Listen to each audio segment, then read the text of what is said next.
I'm Amy Bach with United Policyholders, and I am very pleased to bring you an educational online class on California Fair Plan home insurance policies, claims, and coverage basics.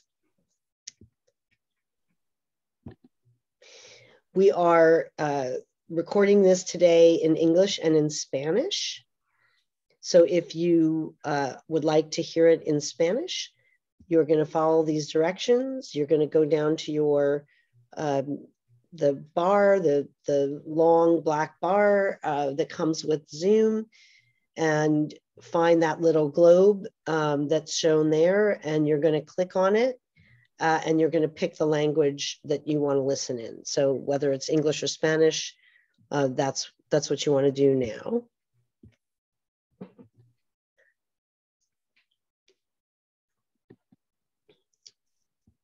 That's what it looks like.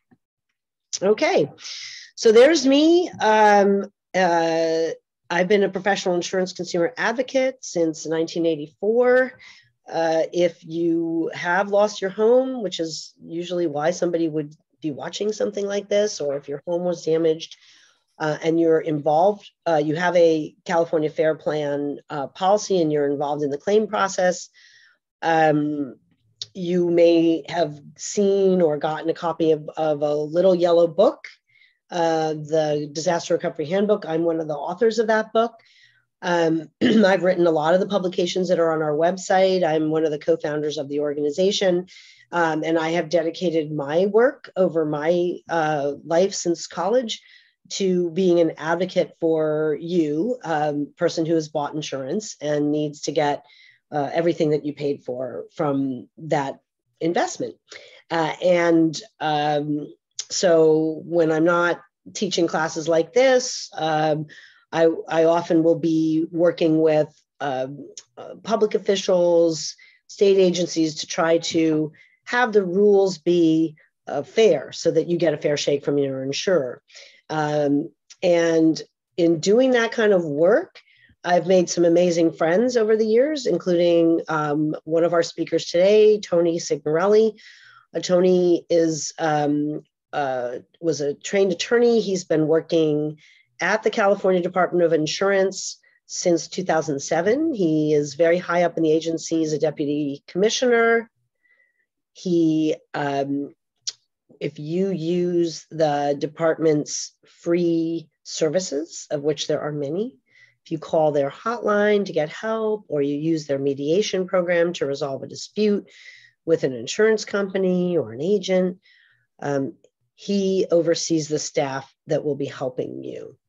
And Tony has a heart for disaster recovery and a mind for it as well.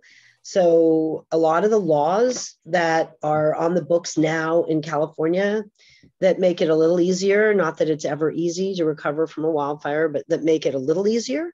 A lot of those laws came from work that Tony did through his agency, and very often in partnership with me and my organization, United Policyholders.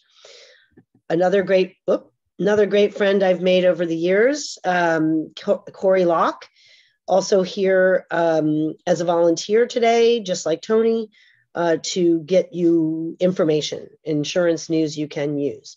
Corey works as what's called a public adjuster. And if you are not familiar with that profession, it's a licensed profession where you can hire somebody like Corey to be your advocate in the claim process. And a lot of people find that, especially with a total loss, that they just don't have the time or energy or the strength to deal with a major insurance claim, which many people describe as a full-time job.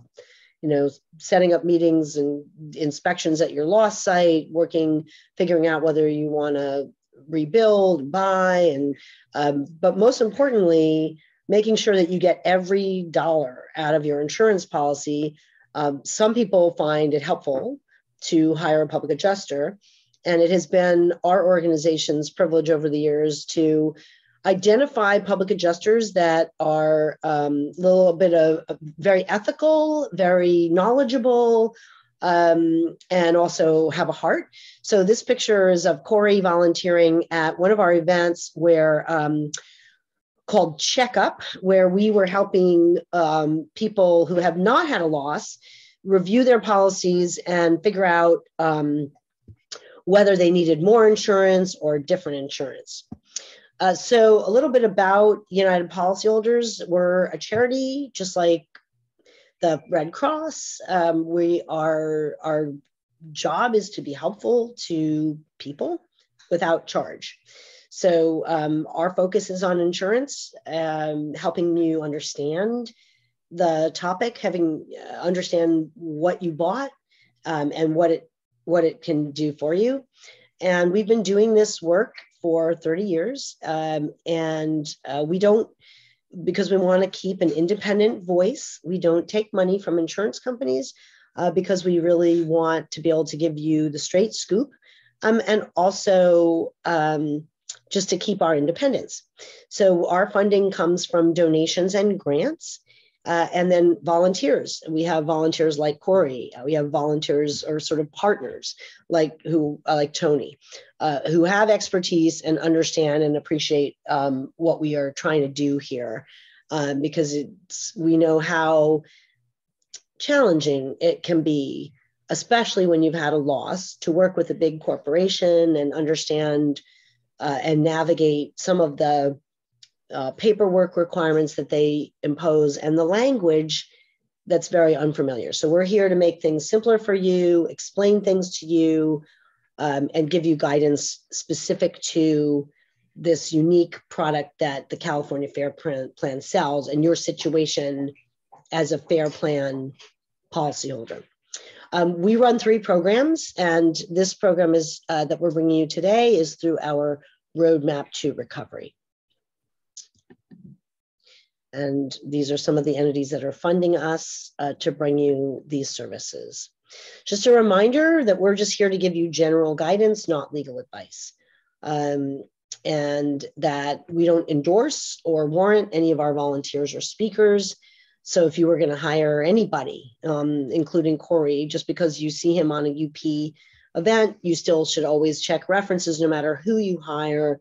It's important to check their license status and talk to a few people that have hired them. So just a few little basic tips on approaching the claim process.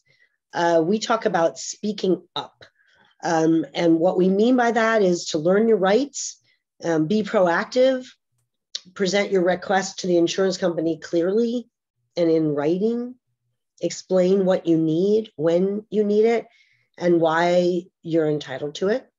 We recommend that you keep a claim diary, a journal, with notes on who you talked to, the number you called, what was said, and that you keep all of that paperwork as organized and together as you can. And I know that advice is harder to follow than it is to give, but it's something that we have seen over and over the years. After you have a fire, damage, or destroy your home, the one word that describes pretty much everybody in that situation is overwhelmed.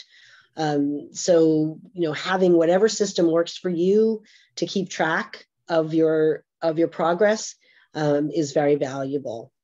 We always recommend that people make an extra copy of their insurance policy so that they can write notes on one as you learn things as you go. Just a reminder that a paper trail, keeping a journal, helps you stay organized and keep making progress on your claim. Very common that the first adjuster assigned to your claim will be replaced and you'll be dealing with others over time. So having a written record will help you minimize the frustration of having to tell the story all over again or bring that new adjuster up to speed on where you are. So I'm not going to go through every one of these slides in detail because that probably would keep us here longer than anyone would want to tune in. And I want to get to our experts as well. So these are just a few reminders about starting by making sure that you have a complete and current copy of the policy that was on your home at the time of the fire. We have a sample letter if you're having trouble getting that. Tony's agency has a hotline if you're having trouble getting a complete current copy of your insurance. His agency can help you with that, no charge. And those are some of the things that a complete copy of a policy will have. This very important declarations page, which we're going to show you an example of, and then the policy itself, the contract, all those words. And there should be a couple of disclosures in there. And then there should be, if you have what are called riders or endorsements, which are add-ons to the basic contract, those should be in there as well. Now, this is an example of a FAIR Plan declarations page. So that is a term that you'll become familiar with. Often people call it the deck page. And this is just an example of what a FAIR Plan deck page looks like. And you can see how it's broken up, the way that the different parts of the policy. Now, to simplify things and try to help people understand the world of insurance, is we talk about where you see A, B, C, D, we talk about those as buckets. You can think of them as buckets of money, buckets of coverage, right? But insurers don't use those terms, so we do. So you can see on this policy, Tony, do you want to just, does this pretty much look like most of the FAIR Plan deck pages that you've seen? Are they all standard? Do they all look like this? Yeah, that's right, Amy. They're all pretty standardized and they're separated out by the buckets that are shown here. Okay. And you'll see as we go along, one of the ways that FAIR Plan policies are different from a typical, what we'll call them a standard insurance policy, is these categories. And most standard policies would not have a zero by other structures. You know, most standard policies, there would be a separate dollar amount for that. But the coverage that you get through the FAIR Plan, as I'm sure you probably know, is limited. It's not as, let's say, fancy in a way. There aren't as many, I don't want to call them bells and whistles, but there aren't as many extras included in the basic policy. There are some things that you have the opportunity to buy, but in many cases, you may not have understood that when you bought the policy. But here's what's going to be your guide to figuring out what you've got. So figuring out what you've got is, you're going to mostly use that deck page. And then, Tony, do you want to just walk us through these 4 categories that can make a policy different, a FAIR Plan policy different? Yes, Amy. In addition to the basic policy that comes basically to everybody, you can buy some additional coverages and upgrades. One of them is fair rental value. That would be similar to what in a traditional policy might be additional living expenses. It will pay for additional costs you have because you have to live somewhere else. So some of that can come out of your general dwelling coverage, but you have the option of buying this additional coverage up to 20% extra, as well as additional coverage for other structures, debris removal. So that would cover the cost that you might incur to remove the debris of the damaged or destroyed structure, as well as the contents from your home in order to start rebuilding, as well as code upgrades, which would mean any additional coding, zoning codes or building codes that would be in place when you start to rebuild, that either are put in place after these wildfires or have already been in place since the home was built.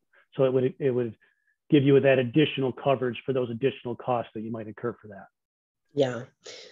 And so for these four categories, these are areas. If we go back for a minute to the sample, you can see that in this sample, the person did not, since the box wasn't checked there, this person did not pay extra for extra B for that bucket of other structures. That would be your garage and stuff. And they also, let's see, you can't tell, they did pay extra for ordinance or law coverage. So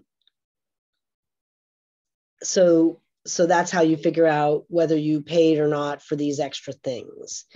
And I know we try not to use too much lingo, but you can see some lingo here. RCV is replacement cost value. ACV is actual cash value. Those are two measures of a loss. So Corey, do you have a good way that you describe ACV versus RCV and to your clients? Sure. The replacement cost, Amy, is whatever it costs to restore it to its pre-loss condition for what existed at the time of the loss. If there are additional requirements to update it, that's not part of the RCV calculation. So to calculate every aspect of a replacement, be it plans, permits, general contractors, overhead and profit, mitigation in any respect, that all falls under the replacement cost value. The depreciation then is applied to those things that only depreciate, building materials that depreciate over time. Only materials are depreciated, not labor in California. So those things that will normally depreciate, roofing, paint, flooring, these things are all depreciated based upon their condition, not age. So it's crucial to make sure that the adjuster that you're talking with is not from out of state where they can depreciate labor and material and also take an extraordinary amount of depreciation and forget that they're only depreciating labor in California, material in California, but not labor.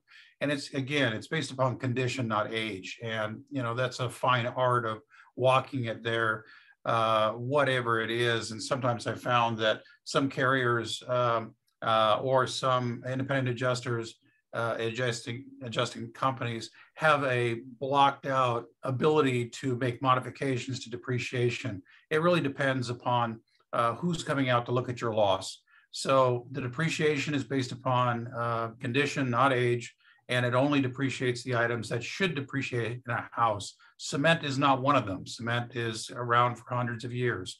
Other things that don't depreciate, drywall really doesn't depreciate. Electrical, if it's current, does not depreciate. Plumbing, if it's current, does not depreciate.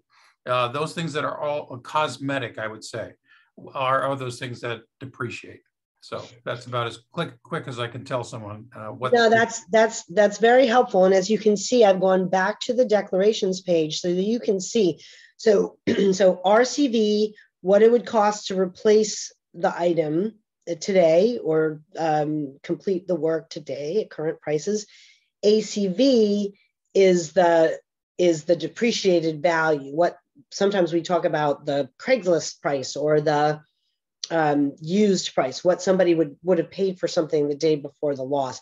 What Corey was explaining was how that comes into play on a dwelling claim where the insurer, if you have replacement costs, as you can see on this example, you see down the line that says dwelling replacement cost, that is included.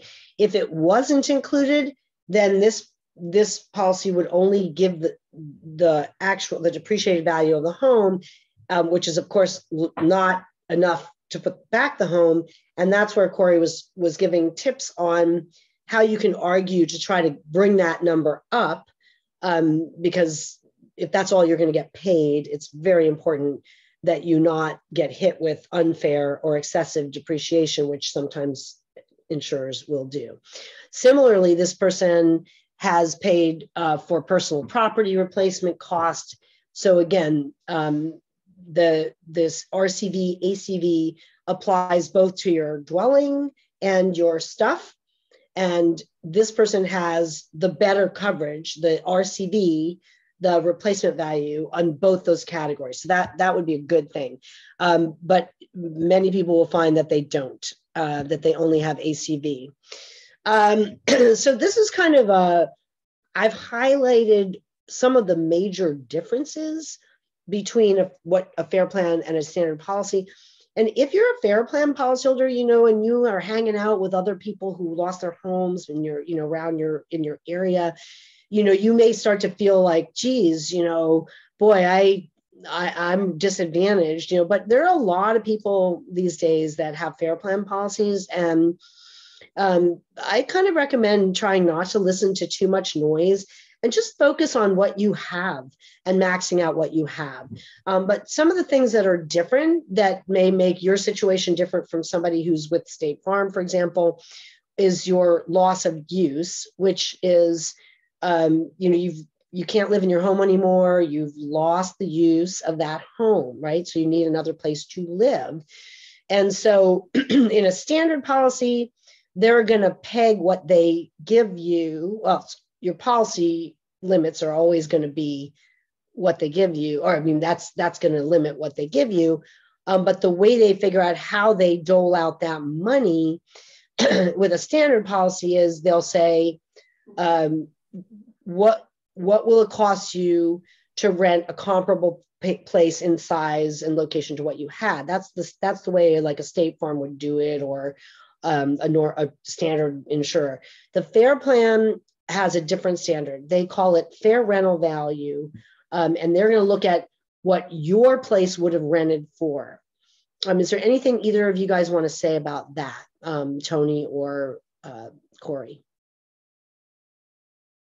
I can jump in if Tony wants to. The fair rental value is limited to 1/12 of your coverage, and the maximum per month is 1/12. So in the calculation, if you have $20,000 in your fair rental value, you're only going to be able to get $1,666 per month. That's the maximum, regardless of whether or not you're spending $3,000 a month. The maximum under the policy is 1/12 of that total policy maximum for 12 months. There are abilities to have your fair rental value in the time of catastrophe be more, 24 up to 36 months with good cause, but you're going to run out of coverages very quickly if you only have the basic coverages for ALE, fair rental value. So that would be my first cautionary point, that you don't want to be running through your costs for fair rental value, just assuming that it's going to be, totally covered. Right after a loss or after a catastrophe, all values go up. Home values, material values, all repair costs go up. So limited places to stay will really impact on how you're able to stretch your money for the fair rental value. So, and then these are just sort of general points, more common to see an actual cash value only coverages in a FAIR plan policy. It's common for everyone after a fire to be underinsured. It's even more common for FAIR plan insureds to be underinsured. One other kind of challenge that you have as a FAIR plan policyholder, where I say less corporate accountability, what I mean by that is, companies that advertise on and want your business, normally, not right now in California, but normally, they're going to be advertising. They worry about their reputation. The FAIR plan doesn't worry about its reputation because it's not an insurance company. It's an association of a bunch of insurance companies. So whereas a normal insurer, if you post nasty things about them on Yelp, or you tweet something and it gets back to their corporate office, they worry about that because they don't want their reputation being harmed, because they want to look good, just like any company does. It doesn't work with the FAIR plan because they don't market, they don't sell, they're not worried about their reputation. So that can make it harder for you. Doesn't make it impossible to get treated fairly. It just means that some of the kind of tricks that that people use to try to get the company to straighten up and fly right, if they're not treating you right, don't work as well with the FAIR plan. But we're going to talk a little bit more about that as we go along.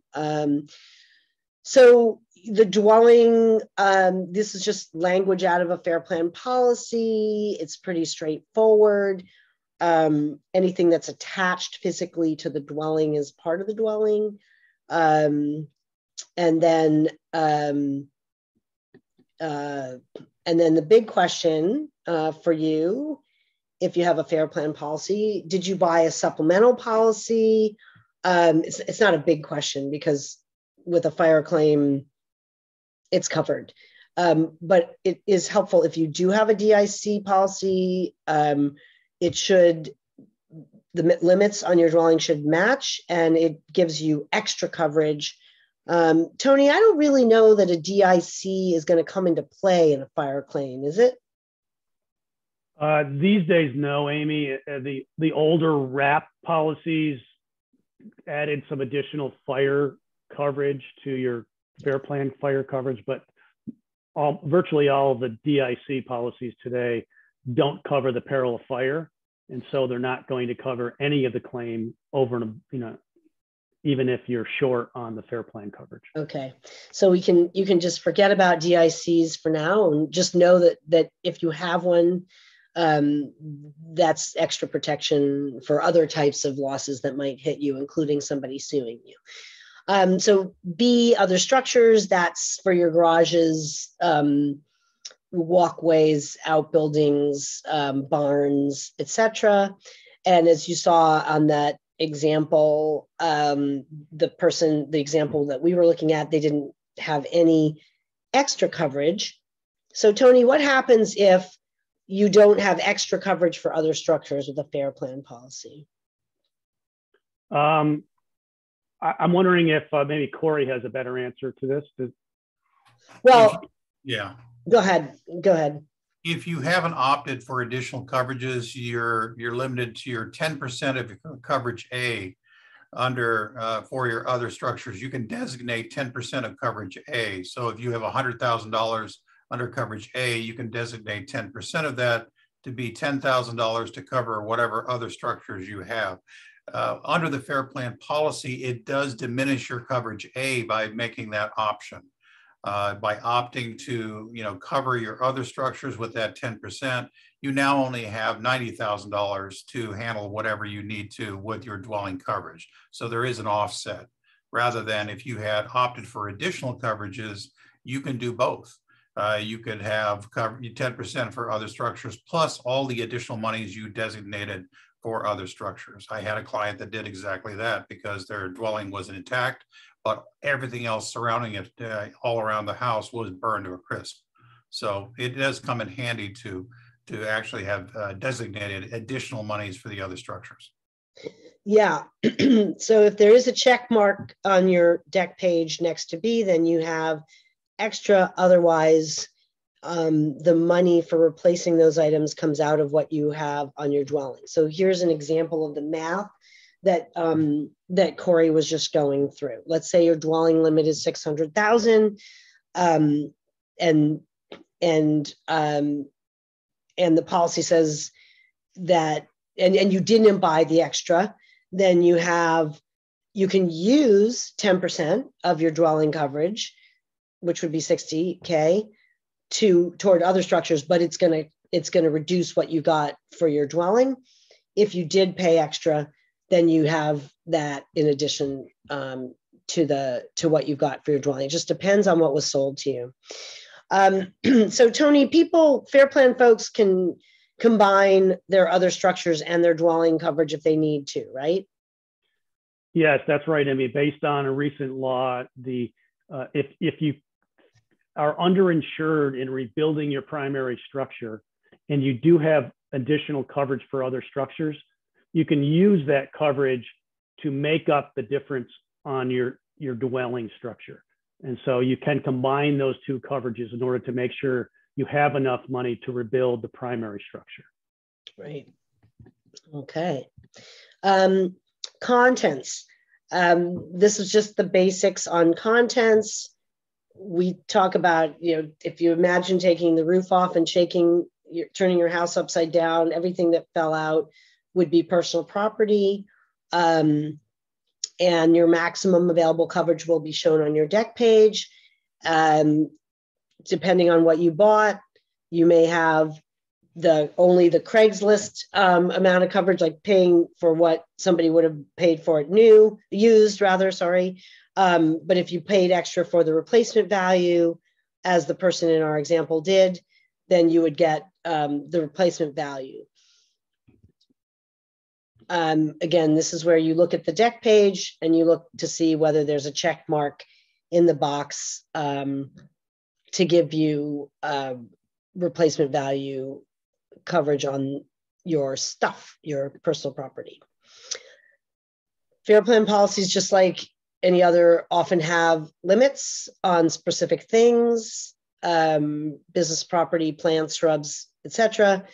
And you only have coverage for those things if those lines are checked, those boxes are checked. The policy will not cover these things that are listed here.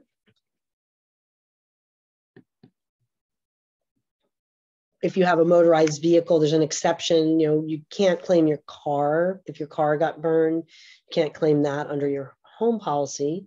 But if you had motorized vehicles that burned that were in service to the land, meaning you use them on premises, you can claim that even though it would otherwise be excluded, and that's a typo. It's not under A. You can claim those for reimbursement.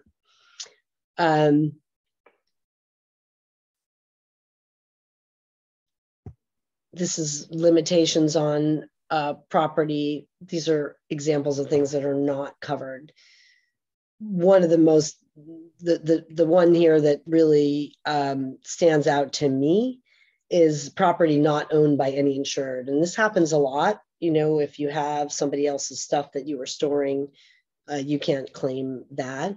Antiques is a surprise to me. So does this make a fair plan policy different, Corey? You can't claim antiques at all?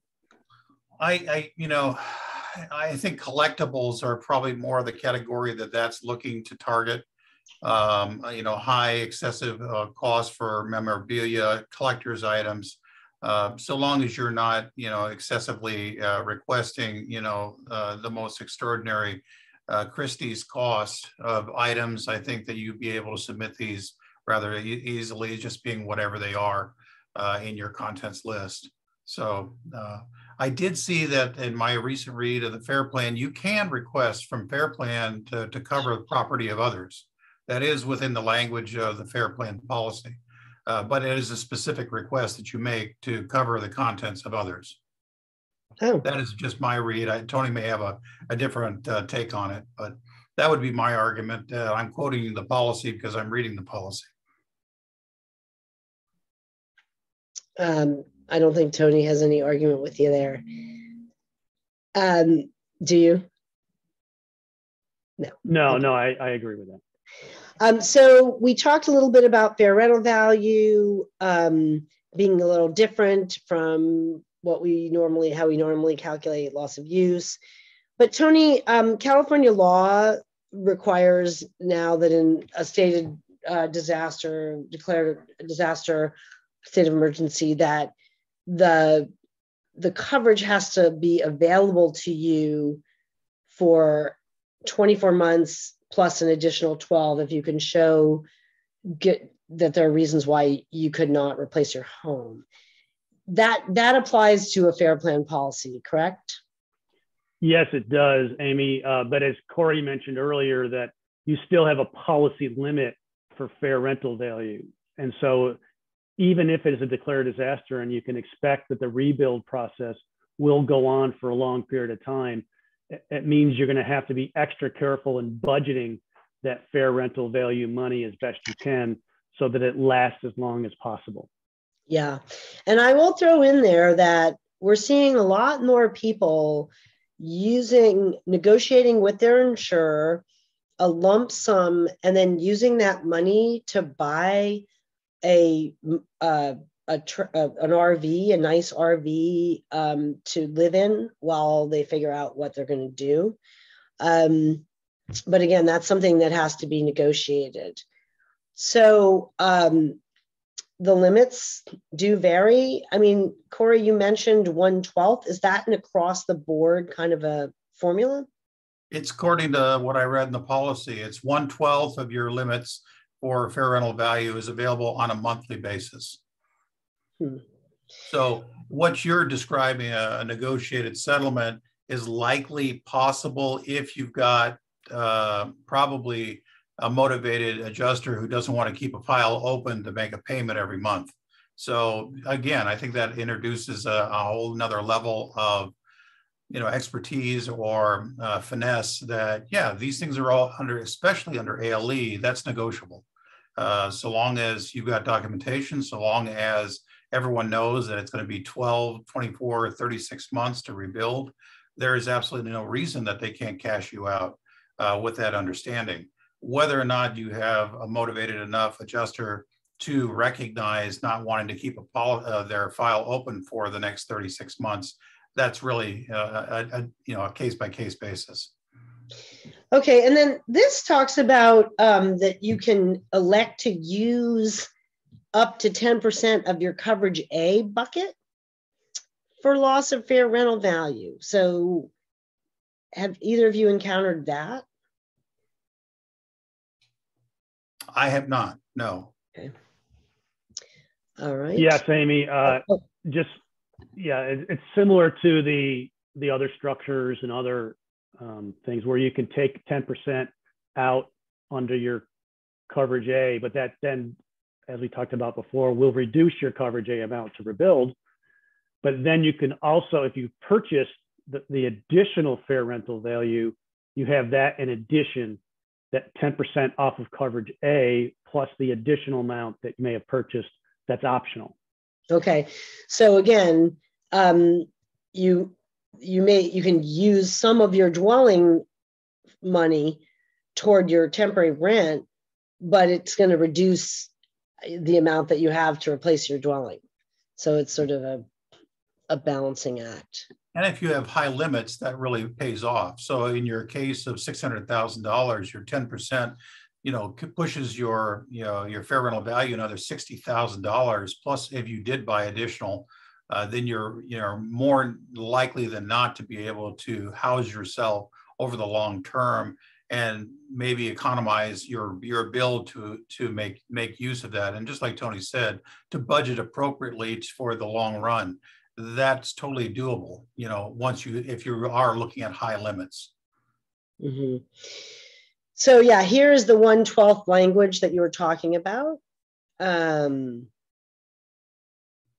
But yeah, so it really, like we said earlier, the declarations page is so important to figuring out what you've got on your fair plan policy. So as we mentioned already, you really do need to budget to avoid running out of coverage for your temporary rental before you have a place to move back into.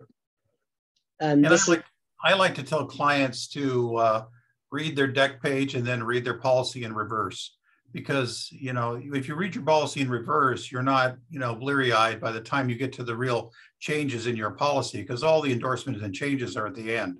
Yeah. So if you read it in reverse and look for all the boxes that are checked, that's where it all gets changed, rather than you try to absorb all the legalese and all the what if and if thou language of the policy. But if you start at the back and read it from back to top, you'll probably have a better concept than even your adjuster may have, because quite honestly, you'll absorb probably the most germane parts of the policy when you're fresh, and reading it back to front, that's where you're going to find all the changes to your policy. Yep. So, and here is the language that Tony referenced that says that in the state of an emergency, you definitely you can use your fair rental value benefits for at least 24 months and up to 36 if you show that circumstances beyond your control made it impossible for you to move back into a replacement home. But again, the amount of your coverage doesn't change. It's the same dollar amount. You have to stretch it out of over that period of time, but they're not going to cut you off just because of the time that has passed. These are just some of the additional coverages you may or may not have bought. Debris removal. So that's, that's something that that's an expense that is part of your loss.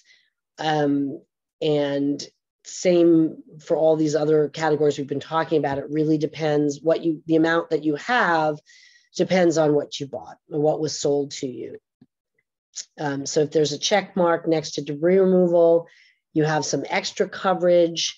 Otherwise, you're stuck with, again, dipping into your dwelling benefits to pay for that. Same thing with trees, shrubs, and plants. I see here a $250 limit. Typically in a standard policy, it's $500. Isn't that correct, guys? Yes, sometimes $750 depending upon the policy. So there's less coverage in a fair plan policy per tree or shrub or plant. That's both the demo and replacement. That's lock, stock, and barrel for $250. Wow. Good luck. Okay. Business, personal property. Same thing. If there's a check mark, you've got some extra coverage there.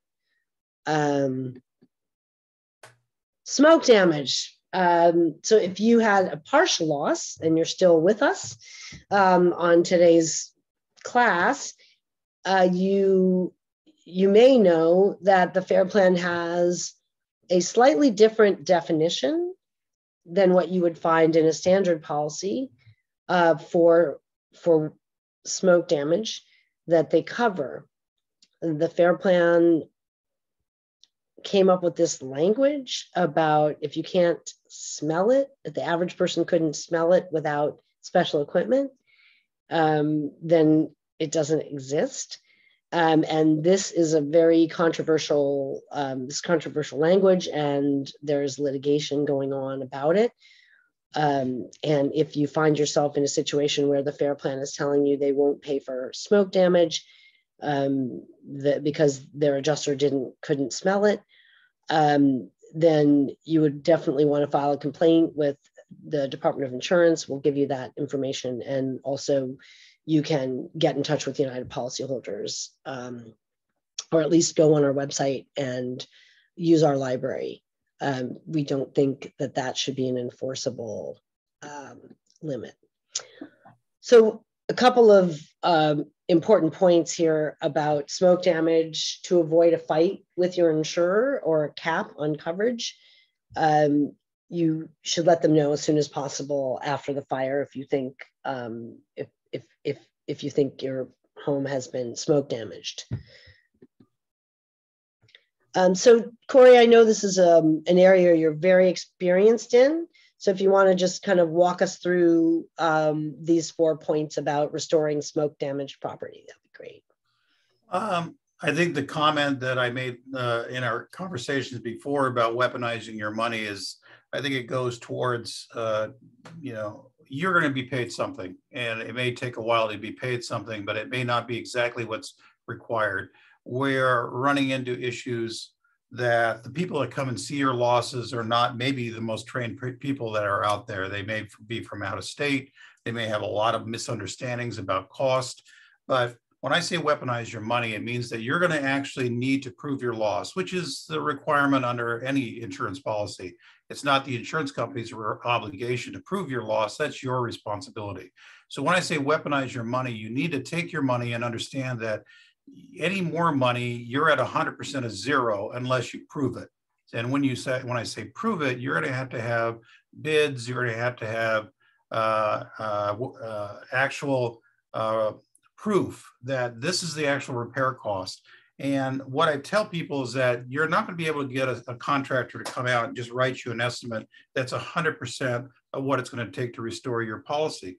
They won't do that because it costs them business. They'll never write you an estimate for that basis. So understand that you're going to have to pay someone, a professional or a very, very good contractor, to do that job for you.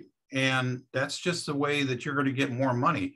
Yeah, it comes out of your pocket. Yeah, you're going to have to, economize in some ways. But if you don't do it, you're 100% of zero. Wouldn't you like to be, rather than that, you might be 90 or 90%, 95% of your coverages or costs? I think that most people would agree with that. You also need to maybe engage someone to do a proper inventory or proper pricing and depreciation. These are all things that are necessary in order to make it through the gauntlet of being able to have your claim paid in a reasonable fashion. I tell people that, you know, the claims process is like dancing on glass in your bare feet. It's just a very unpleasant situation, but you got to get through it. Otherwise, you're not going to be able to restore yourself. So that's the first part of weaponizing your money. So meaning when you're talking about weaponizing, you're talking about you got some money, yes. Either you got some money from the insurer, right. Use it to get verify more. Everything else. Right. Yeah, use your money to verify everything else. And that's just what it's going to be. You're going to have professionals come in. You don't need a public adjuster on everything because there aren't that many of us here in California. You know, there's a limited number of us and there's a whole lot more of the other things. So you're going to become your best advocate yourself. Read your policy, and verify everything that you are demanding. No one's going to give it to you for free. So again, that comes back to you verifying and getting proof and then staying on task to keep asking for it. There are obligations that when you present a demand and proof of claim based upon verification, there are time standards now in California that you must abide by. And if you don't abide by those, then you've blown it as an insurance company. So it's really imperative to stay on task that when you've got proof and you submit that proof, keep saying, I am submitting a demand and proof of claim. Here's the amount.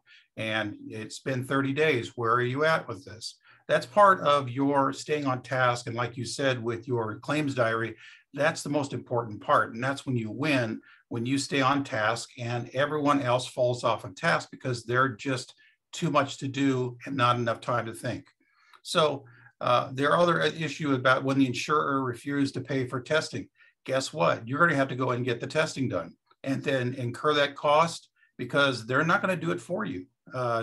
Get the testing done and cite the county requirements of the Air Quality Management District. There are a lot of requirements depending upon what district you're in. If you are in the South Coast Air Quality Management District in Southern California, there is an absolute requirement for you to test if there's any load-bearing repairs that are required, roofs, walls, foundations. They absolutely must test for asbestos and lead, regardless of age. Age has no factor in it. That house could have been built last week and you still would have to test for it. So that's just a cost that you have to bear and to prove your claim. That's part of weaponizing what you need to do to get restored to where you were at. The standards for RIA and IICRC. What does RIA stand for? Restoration Institute of America or Restoration Industry of America. That is the current standard by which cleaning of smoke damage is. It goes back to 2007, but that is the standard. And the standard is not that hard to understand. They basically have come up with the idea that smoke is not a good thing to have in your house if it's wildfire. It's a practice of, you got to be able to remove it. And remove it is a process of using a HEPA-vac, wet wipe, HEPA-vac, seal, use negative air to remove the particulate matter. This is the standard by which mitigation is done. But when you have people come in and say, oh, I can clean this for $7 a square foot, they're not following standards because there's no way you can clean anything for $7 a square foot in a house. So that's a standard that you're going to have to know. Also, if they bring out a mitigator and they want to have a mitigator bid something, be aware that if an insurance company brings a vendor and you accept that vendor, that mitigation, that insurance company has bought the claim for the performance of that vendor. That's the language of the state of California. You cannot bring a vendor onto a loss unless you warn them, hey, if you don't have to use this person, but if you do, guess what? They're now warranting the work of that vendor that they just walked in and introduced you to. Mm-hmm. So, but that vendor has to be certified. You just can't assume that ServiceMaster, ServPro, Blue Ribbon, Rainbow, any of these guys, you can't assume just because they've got a tag on their shirt and they all drive trucks that are all matched up with the same name, you can't assume that they actually know what they're doing for restoration. They could have been washing a car or selling the car the week before. Now they have a shirt. That doesn't mean that they know anything. You are able to go through RIA or IICRC to find out if that particular company is certified to know exactly what to do for fire, water, mold, any of that. They're required to state their certifications. So there are ways to prove it. What are these requirements? Okay. Tony, we referenced at the bottom CDI mediation. Do you want to just give a quick hit on what that means? Yeah, Amy, when you run into a roadblock on any of these insurance issues that we're talking about, first, we recommend you come to the Department of Insurance, let our team take a look at it. We'll assign it to an expert, and we'll work with the company to make sure that you get what you're owed under your policy. If there's some dispute that can't be resolved, for example, is there smoke damage? How much is it going to cost for the smoke damage to be repaired, et cetera? And there's those kinds of disputes that we can't really resolve because we're not a judge, let's say. Then we might push this to what's called mediation, which would be free to you, the consumer. The insurance company has to pay for it, but they're through independent mediators that the Department of Insurance has signed up throughout the state that will try to mediate and try to get both parties together to try to resolve the claim. It doesn't work every time, but at least it's a good first step before having to go to an attorney and going to litigation if you are on that path. All right, so just a reminder, these are the base perils that Fair Plan policy covers. These are the optional ones, wouldn't really probably be relevant here unless you had a massive antenna on your roof, I suppose. The exclusions these are the typical exclusions. You're going to find these at Fair Plan or a standard policy. Code upgrades, unless you've bought that coverage, earth movement, and then those other things that we have listed there. With code upgrade, that's what we're talking, again, with insurance, there always seem to be different words that mean the same thing. So when we're talking about ordinance or law or code upgrades, what we're talking about is the increased cost of restoring and replacing your property because you have to upgrade to comply with building codes that were put into place after your home was built. And so because insurers will say, well, we only pay for what was there, we don't pay for betterment, but because you, of course, don't have a choice. If you want to get a certificate of occupancy and a permit, your project has to be in compliance. So hopefully you have that check mark next to the box that talks about ordinance or law. Again, code upgrade, ordinance or law, same thing. It's those costs you incur due to having to upgrade things like electrical, plumbing, etc. Okay, so the way that your claim is going to be settled, again, it's the same standard versus a fair plan. The policy talks about how they're going to settle your claim. The major points are what we talked about earlier, the valuation. Are they going to look at ACV, that's that Craigslist used, or are they going to look at replacement costs? Obviously, we always want you to get replacement cost value because that's the better standard. And hopefully, again, whoever sold you the policy said, yeah, it doesn't cost that much more to get replacement cost coverage. And hopefully you said, fine. But if you didn't, then you have that challenge of figuring out how to make up for the difference between the depreciated actual cash value.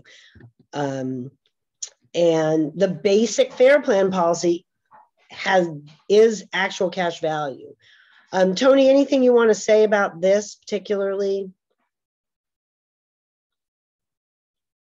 Well, only as we talked about earlier, Amy, which is if you have an actual cash value policy, it makes it that much more important to make sure you're getting every dollar you're owed on the front end of this claim. Because if you have replacement costs, for example, it's not as important to get your full actual cash value up front, because once you rebuild, you're going to get your full replacement cost. You still want to get what you're owed, but it doesn't have to be a dragged out fight at the beginning if you have replacement costs.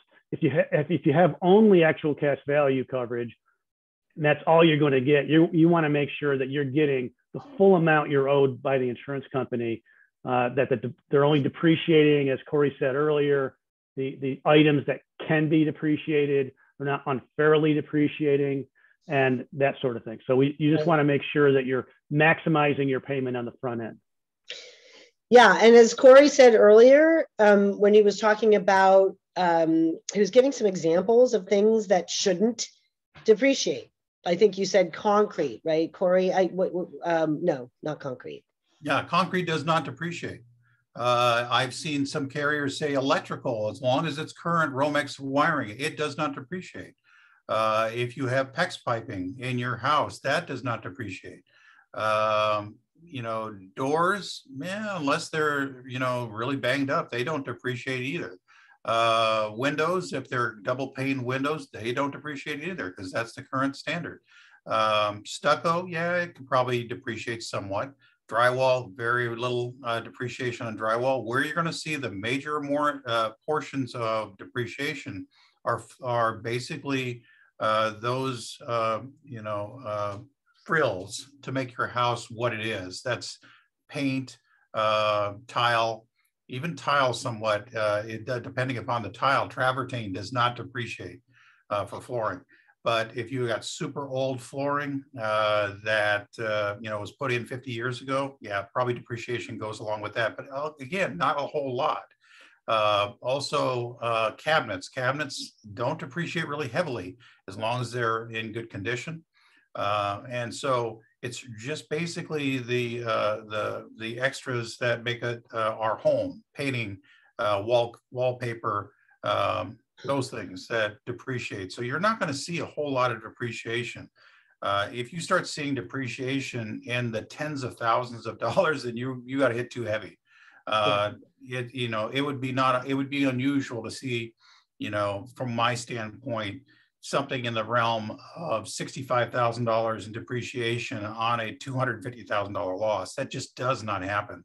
You're seeing something in the realm of $7,000 to $12,000 in depreciation at most, and probably that may be heavy. So really, you're going to have to be very judicious about reading the estimate and understanding what they are depreciating on a line-by-line basis. And they can't just take global depreciation. Global depreciation does not happen. It has to be for the individual items in the estimate. It should.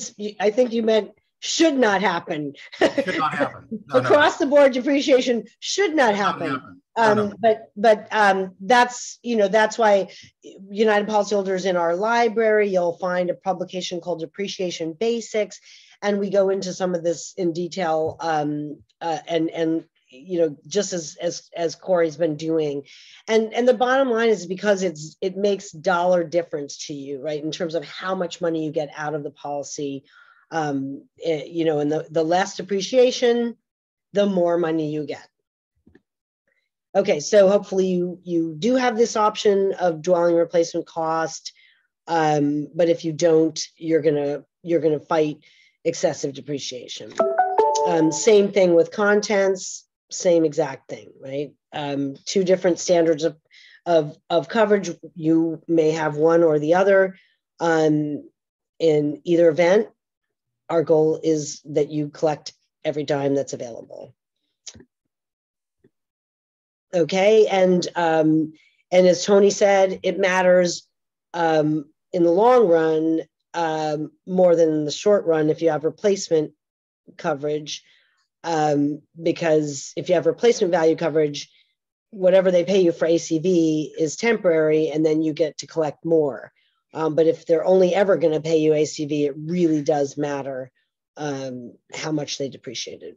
All right, so we talked a little bit about endorsements that change the terms, and those are things you need to read and also understand. The FAIR plan has a smoke damage endorsement that also controversial. Tony, is there anything you want to say about this language and these two methods? Well, Amy, what I'll say is that in looking at that language, the Department of Insurance has concerns with it. So anyone that's put in this position of getting to this stage in their claim and they feel that this is not a fair process, please come to us and let us know. The more people that come to us and raise this issue, the better we're able to address it and resolve it. Okay. Yeah, it's way too complicated. And it should be a lot more fair. And there are people working to make that happen, including Tony and my organization and Corey and his sector. So just a review, the dwelling coverage, of course, is the big ticket item. And I think we don't need to say much more about that.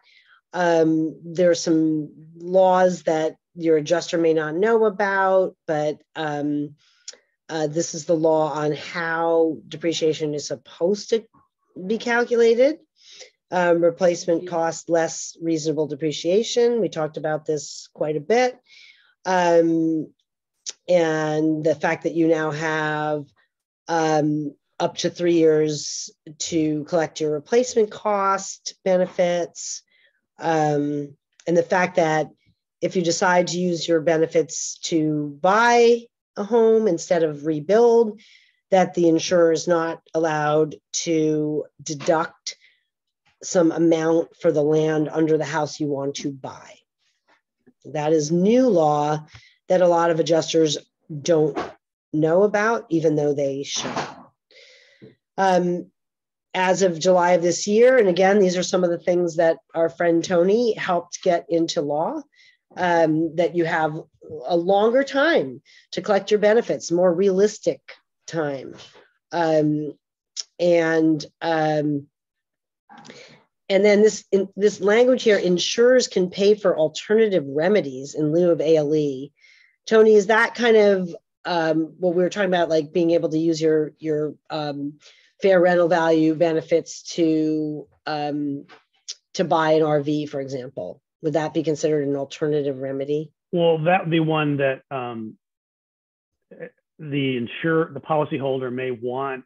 It's really be up. This provision in the statute here in the law is what insurance companies may offer you in lieu of giving you additional living expenses. And this occurs only, for example, if you have smoke damage on your home, you repair the smoke damage, but you still can't live in your home because you don't have power or water, let's say, coming to it because the pipes or the power off your property may be damaged.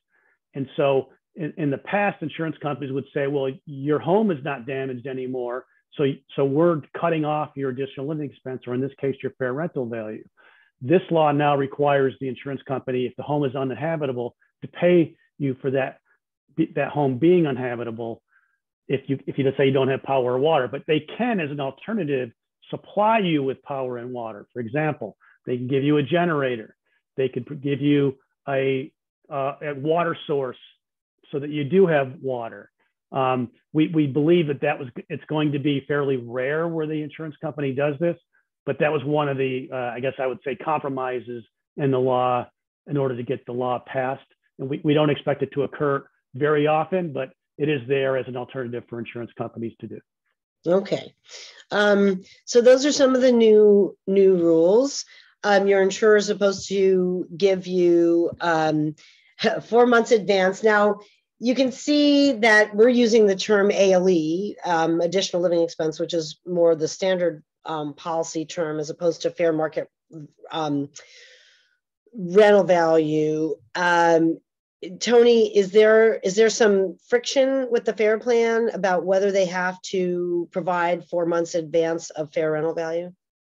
Well, the Department of Insurance believes that the intention of the law is to cover all loss of use claims, what's additional living expense, whether it's loss of use, whether it's whether it's called fair rental value or some other phrase that's used. It's all for the same purpose.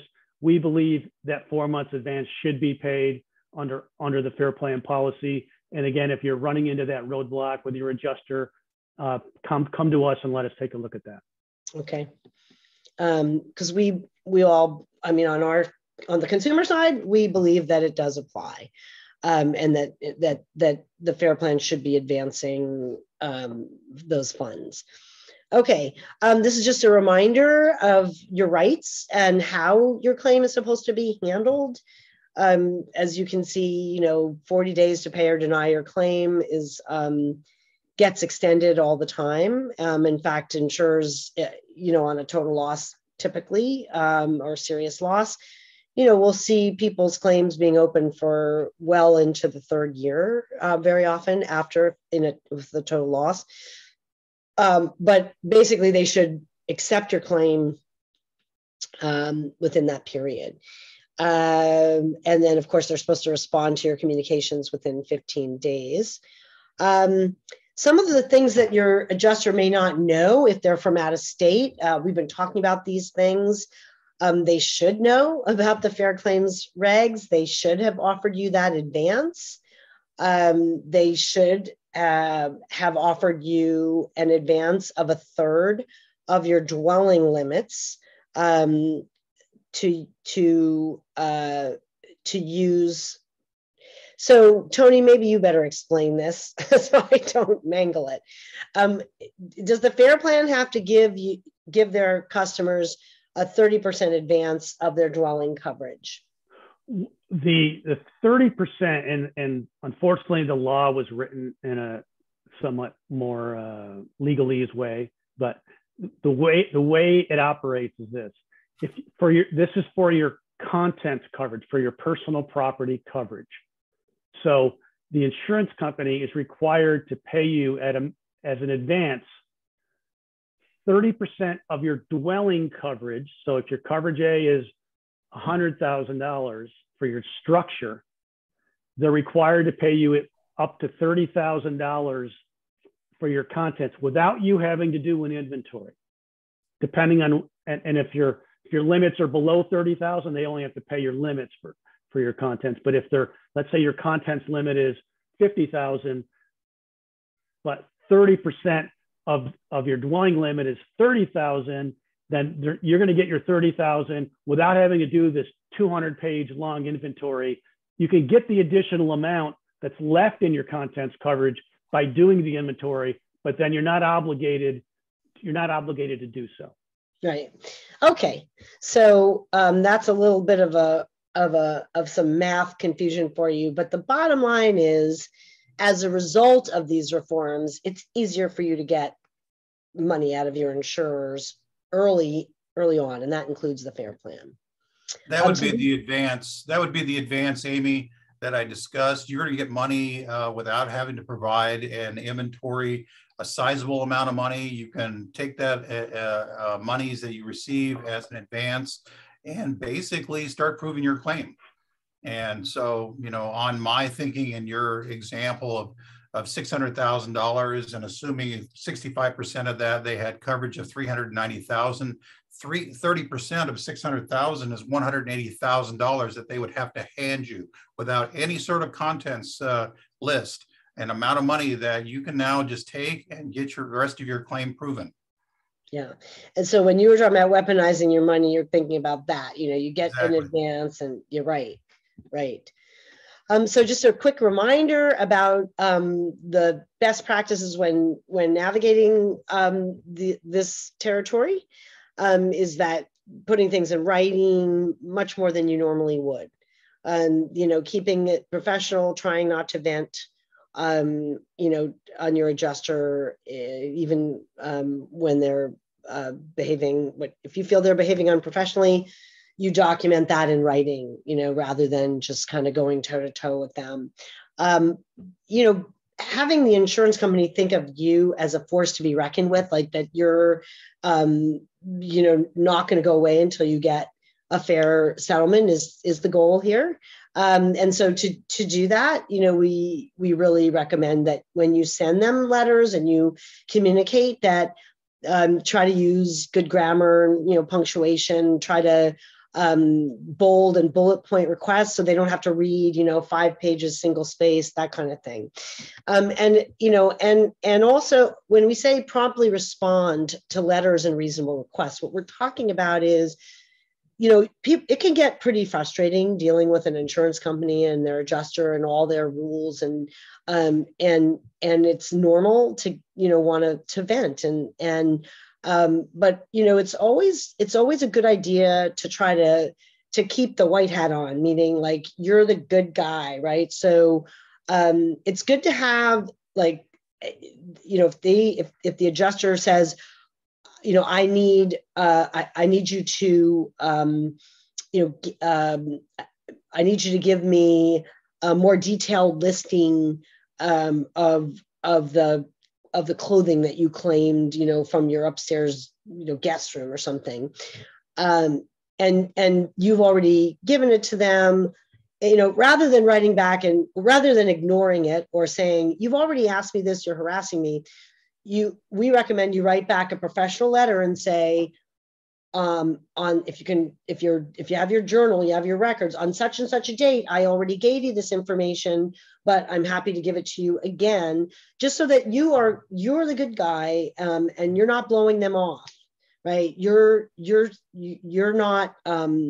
not failing to cooperate. So very important that it always look like you're cooperating, right? Even when that doesn't mean you don't point out things that the company or the adjuster is doing that are unreasonable, but you stay reasonable as best you can. And I know, again, that's kind of easier advice to give than it is to follow. So the last piece of advice, the last two, stay connected with other people in your situation. We have these survivor forums. We just had one last night. We have them on a regular basis. You will find those by going to uphelp.org and looking in the events section. They're free, informal. And then the really important advice is that Tony's agency is there for you as a free resource, and is always a good place to start. People like Corey who are available are very valuable, but you have to pay them, and as with any professional. So we often say, give the department a chance to help solve your problem before you go to somebody that you have to pay, like a lawyer, for example. And also,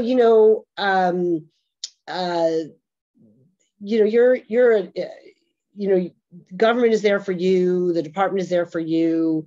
And there's no harm in giving them a try to resolve your issues. So I just want to thank again both our funders, the Rural County Representatives of California, and the Golden State Finance Authority. I want to thank Tony and Corey for being so very helpful today, sharing their professional expertise, taking hours out of their busy day to record this program. I hope it's been helpful. I hope it will be helpful going forward to people who tune in and watch it. Please use this recording in tandem with the materials that you will find on our website. The sample letters, the tips, the recordings we do. If you're a partial loss person, we've done a lot of smoke intensive kind of classes. So you can watch those things at no charge, at your convenience, from the comfort of your home or business. And just know as you go through this process, it's not ideal to be insured by the FAIR Plan, but it's certainly better than not having insurance. It's a lot better than having no insurance. There's a lot of coverage in a FAIR Plan policy. And so don't let all the buzz about, the FAIR Plan, it's really not all that bad. And again, like it's a lot of the time, it's kind of up to you to be empowered and to assert yourself and to follow the advice that Corey gave of like, you know, like don't accept a lowball offer, don't accept excessive depreciation. And, you know, there is help out there. You know, there are professionals like Corey, and there's a state agency, and then there's us. And we're here rooting for you, and for your success on the road to recovery. So best wishes. And again, Tony, Corey, our interpreters, thank you so much for your time today. Signing off.